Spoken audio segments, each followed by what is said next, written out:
So good morning students. Now we will see about homomorphic filtering. So what is homomorphic filtering? So homomorphic filtering is nothing but it is a technique for signal as well as image processing.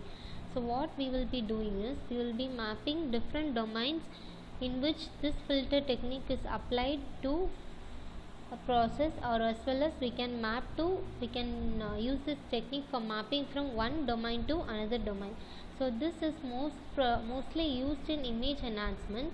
So how it is used is it will be normalizing the brightness across an image, and it will be improving the contrast that is particularly present within the image. So another one technique is it will be removing the multiplicative noise that has certain characteristics, and it is also used for correcting non-uniform illumination in image. Non-uniform illumination in the sense, suppose while an image is sensed or accused, so at that time there may be some blurring, or edges may not be detected, or edges may not be highlighted, or some data may be lost. So in such case we can go for filtering that images by using this homomorphic filtering, and we can improve the appearance of grayscale image by simultaneous intensity range compression as well as contrast enhancement. That is, by both the functions of illumination and reflections, we can go for improving the image. So let's see how this homomorphic filtering operates. So we are taking an illumination reflection model. So it will be telling about the intensity of the pixel and also the amount of light that is reflected in the particular point.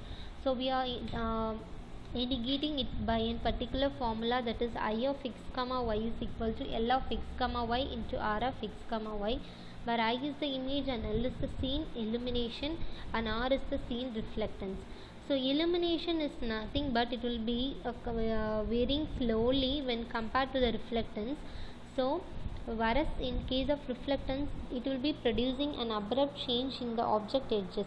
So the main key difference is to separate out the illumination component from the reflectant component. So what we have to do is, first we have to transform the multiplicative components to additive components by using the log domain. So for converting that multiplicative components to additive components, we have certain formulas such as ln of I of x comma y is equal to ln L of x comma y into R of x comma y. Similarly, ln of I of x comma y is equal to ln of L of x comma y plus ln of R of x comma y. So by using these conversion formulas, we can convert it from one particular domain to another domain. So in addition to that, we are using high pass filter in the log domain. So why we are going for this high pass filter is in order to remove the low frequency illumination component, and in order to preserve the high frequency refractive components, we are going for using this high pass filter.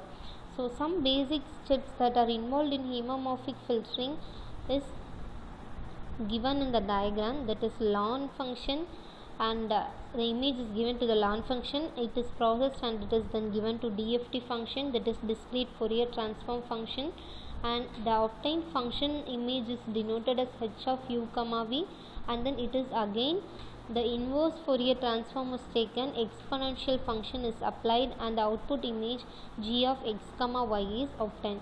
So the illumination component of an image is generally characterized by the slow spatial variations, and the reflected component is characterized by the abrupt change in the images due to the dissimilar objects that are present.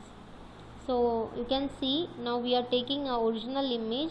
So you can see that it is unevenly distributed, and there is no clear clarity of a particular distinguish between the low level and the high level, that is the edges and borders are not highlighted, so we cannot see clearly which is the object and which is the background. So what we are doing is we are applying homomorphic filter to the original image. So after applying, you can see that in the output the very clear cut output image is obtained.